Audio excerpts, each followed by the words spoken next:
Tonight, the storm Isha aftermath.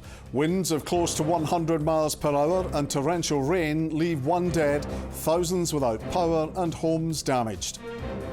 All of a sudden, I just heard this huge explosion. Honestly, it sounded like a bomb going off. As the storm wreaked havoc on land, in the air, passengers faced an aborted landing at Edinburgh Airport, and others were diverted to Germany. Also making the headlines, the COVID inquiry hears that Scotland's chief medical officer told colleagues to delete WhatsApp messages during the pandemic. In sport, the Celtic defender Mike Nawrocki admits it was tough being out of the team, but says his hard work is paying off. I'm Kellyanne Woodland in Edinburgh. And I'm John Mackay in Glasgow. This is the STV News at 6.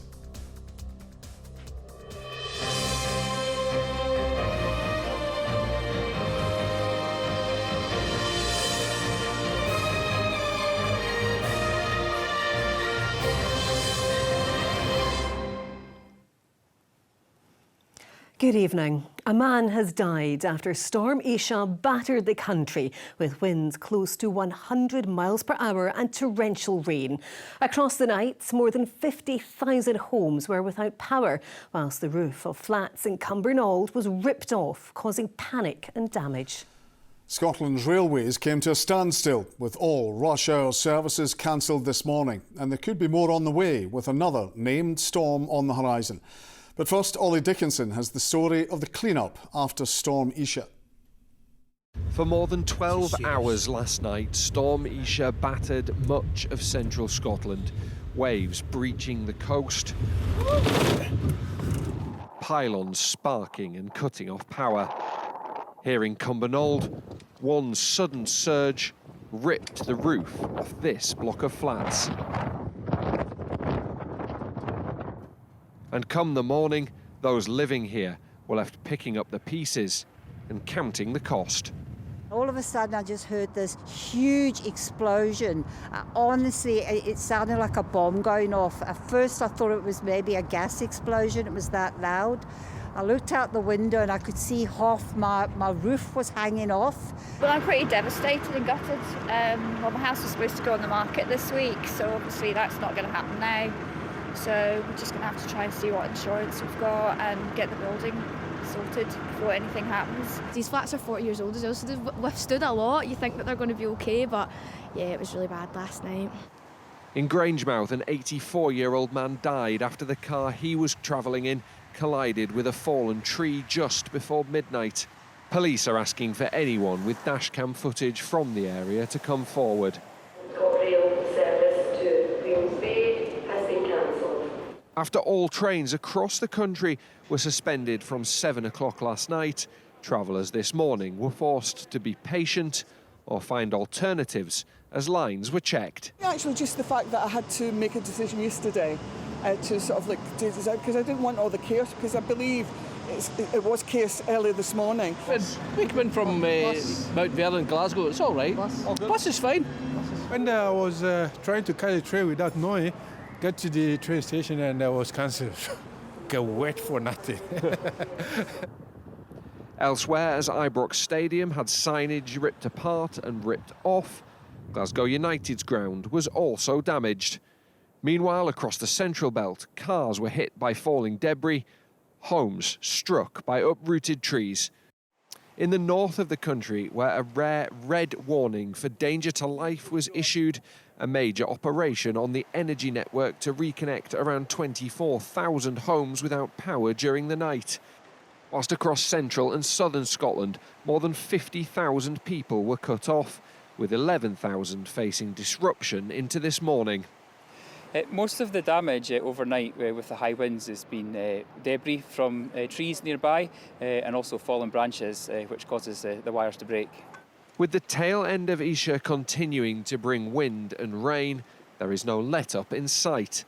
The next storm, Jocelyn, will bring amber warnings for rain and high winds from midnight tomorrow. Ollie Dickinson, STV News.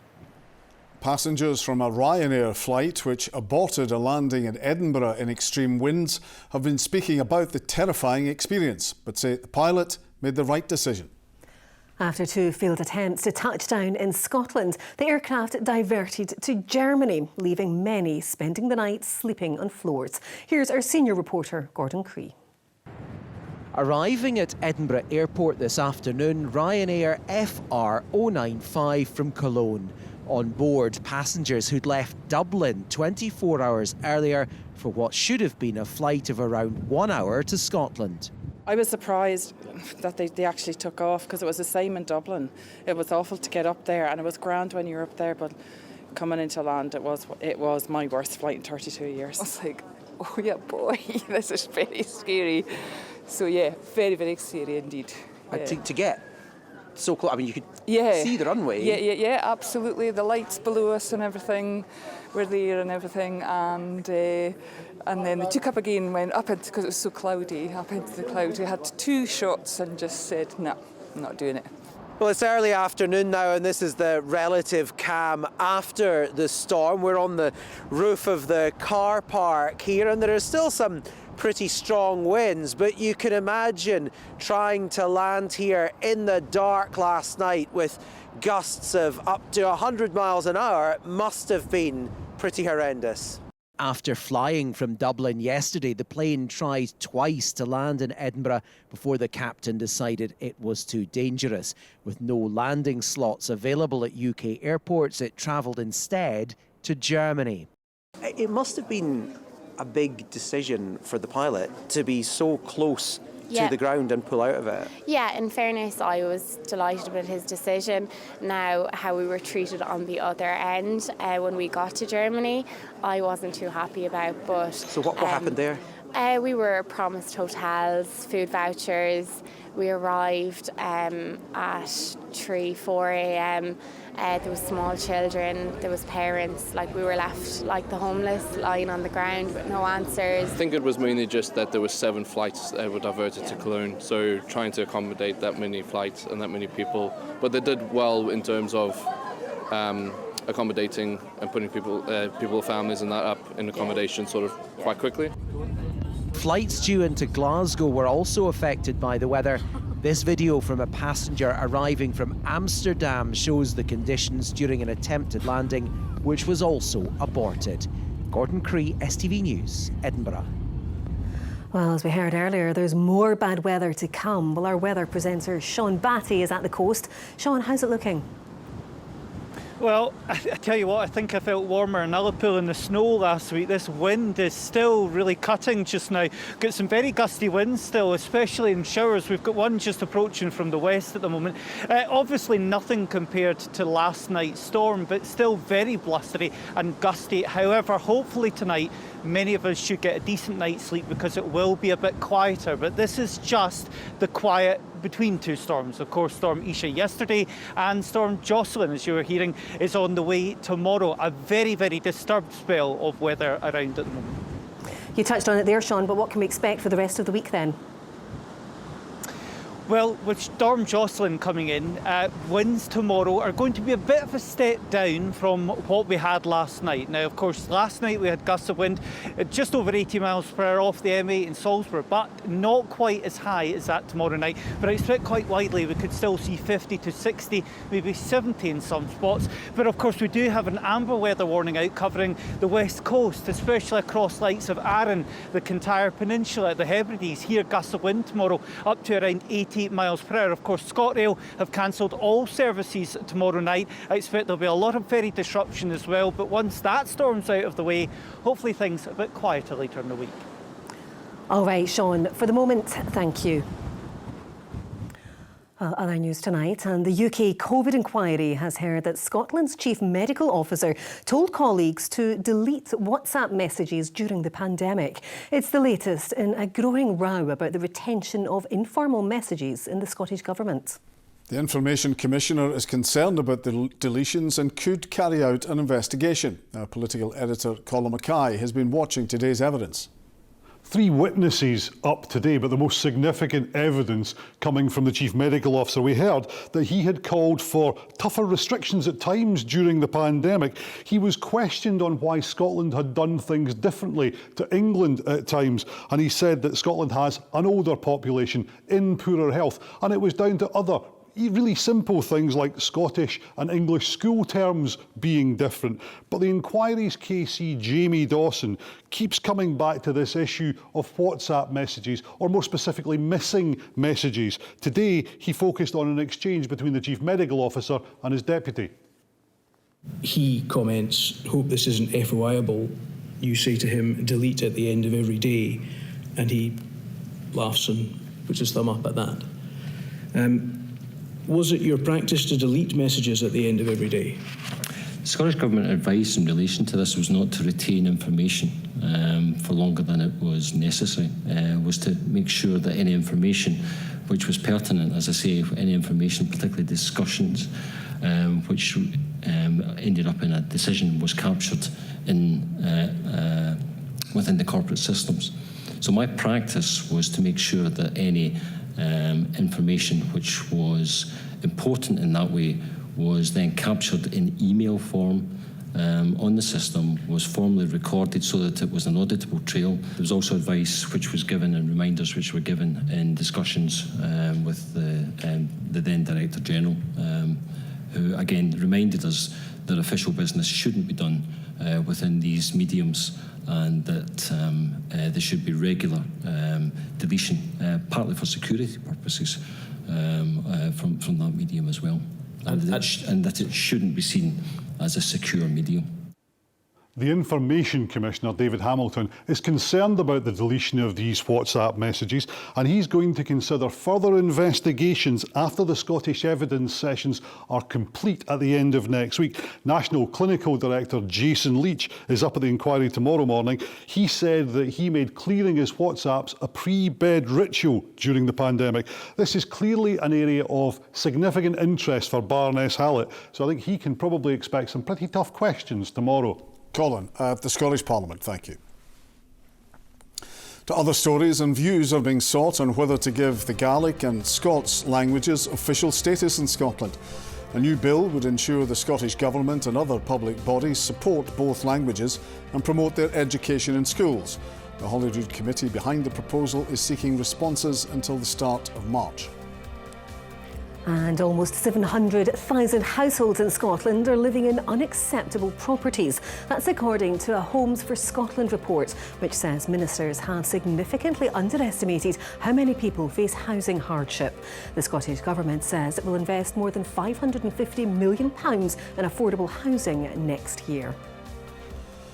A fatal accident inquiry looking into the deaths of 3 babies has found one of them, who died 5 hours after being born, could have been saved, had her mum been told to attend Wishaw General Hospital earlier that day.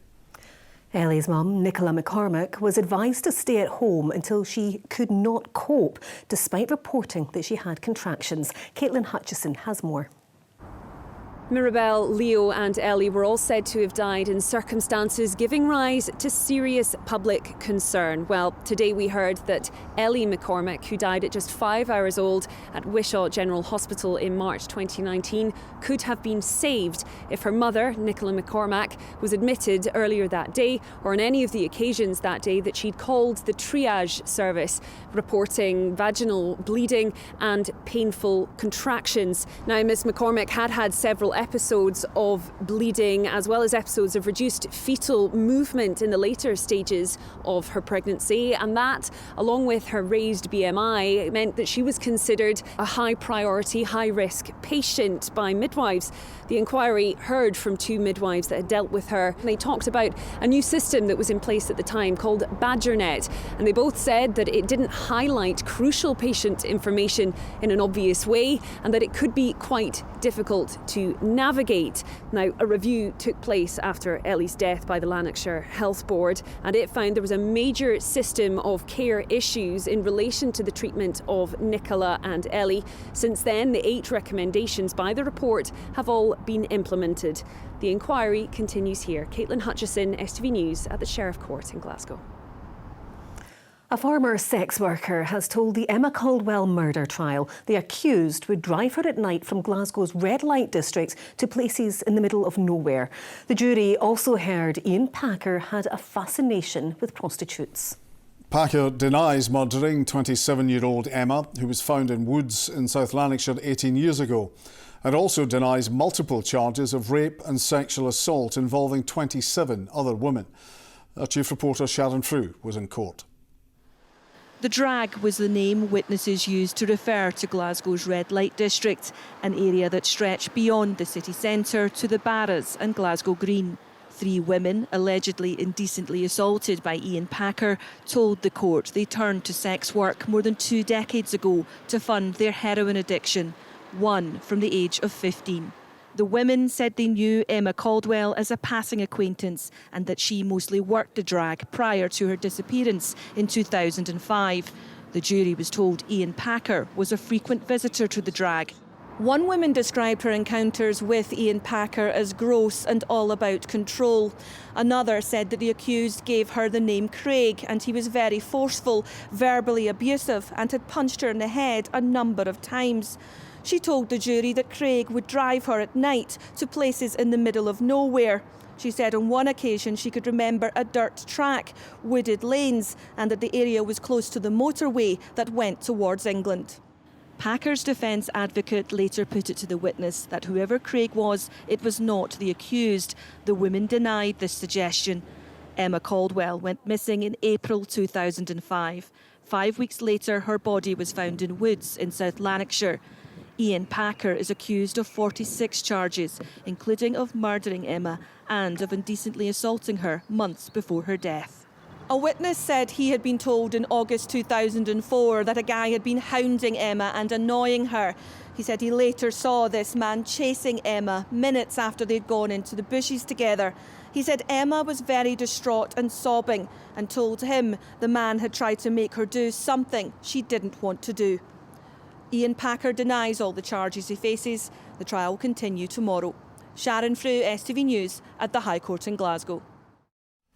More stories in the West, and police have reissued an appeal for information 1 month on from the murder of a woman in Rutherglen.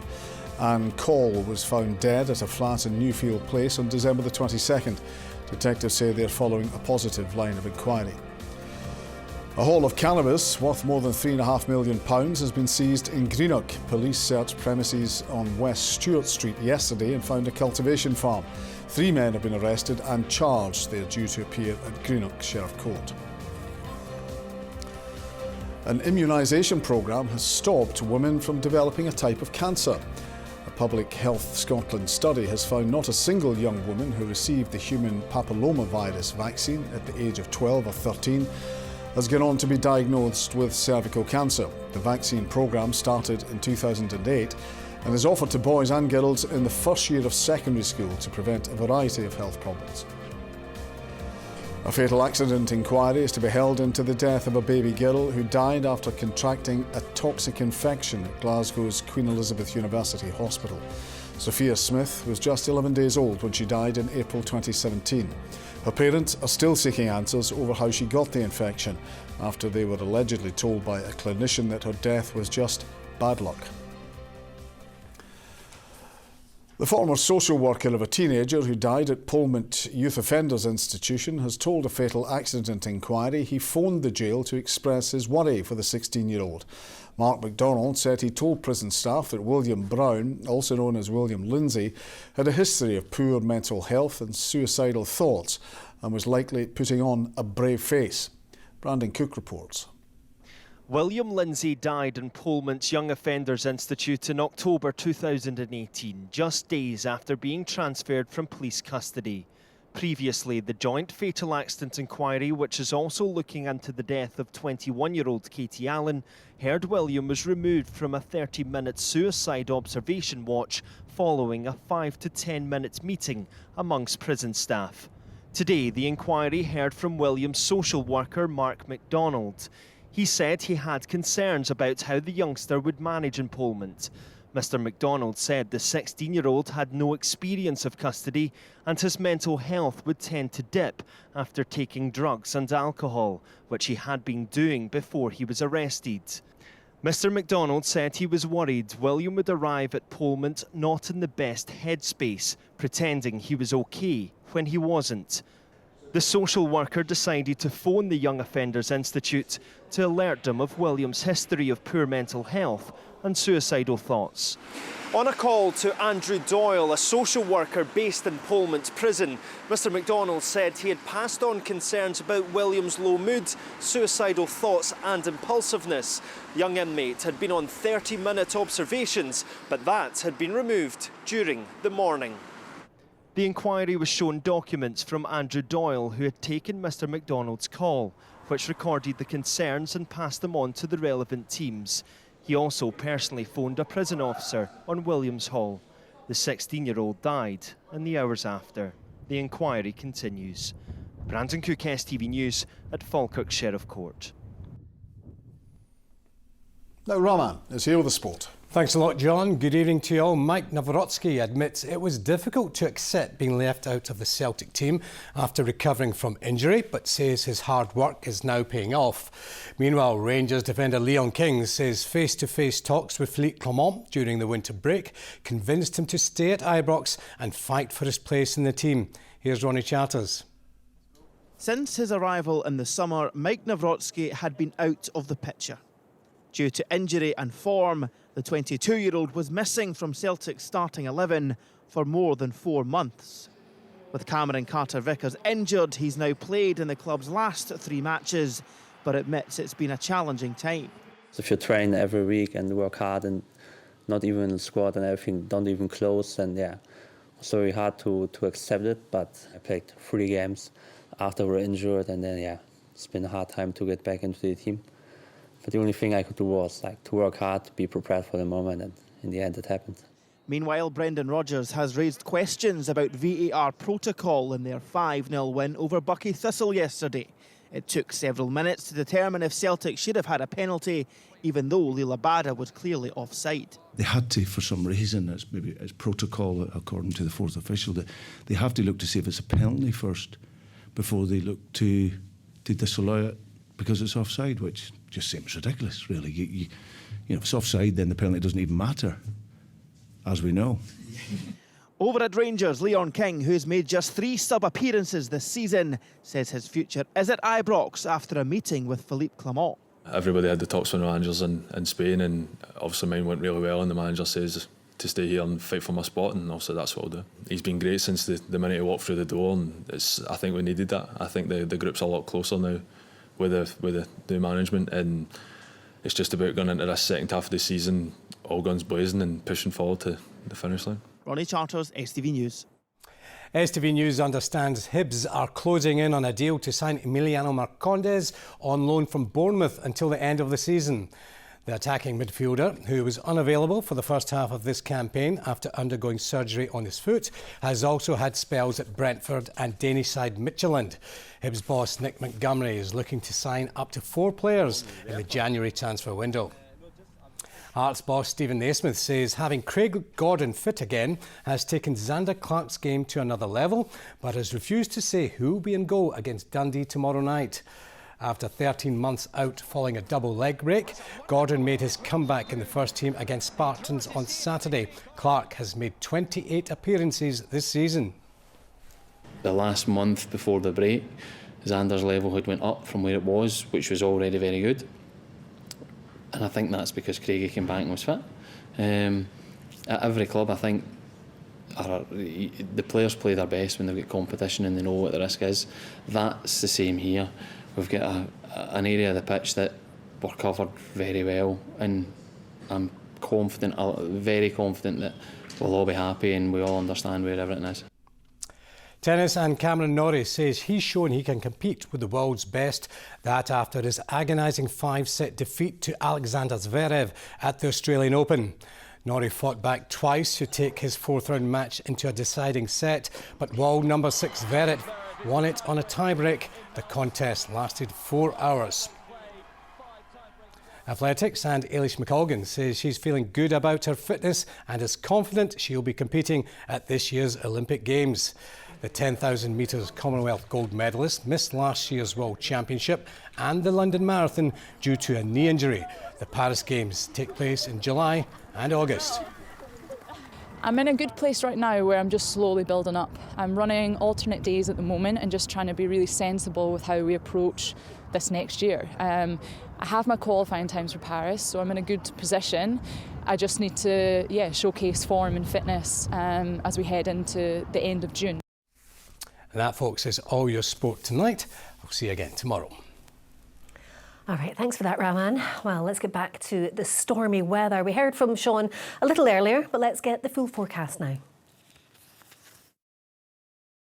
A spell of sea air will be followed by a strong chance of you have to try these.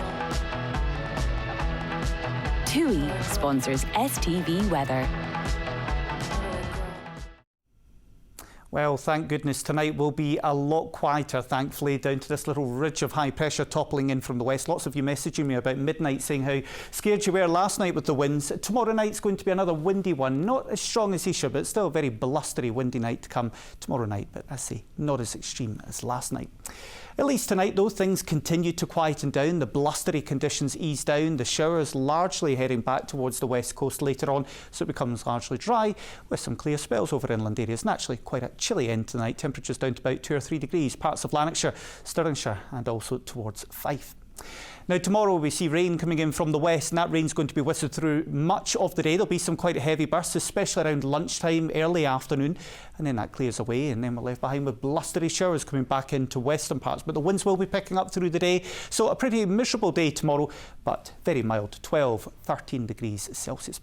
But tomorrow night, yes, we've got those strong and gusty winds coming back through. As I said, not as bad as Isha. We had gusts of wind, of course, just off the M8 of 84 miles per hour last night. I expect tomorrow night we're looking more in the region of around 60, maybe 70 miles per hour in the most exposed parts of the west. So certainly not as strong as last night, but still another very wild night to come tomorrow night. So that leaves behind blustery conditions on Wednesday with a few scattered showers, mainly around the west coast. Bye-bye. TUI sponsors STV Weather.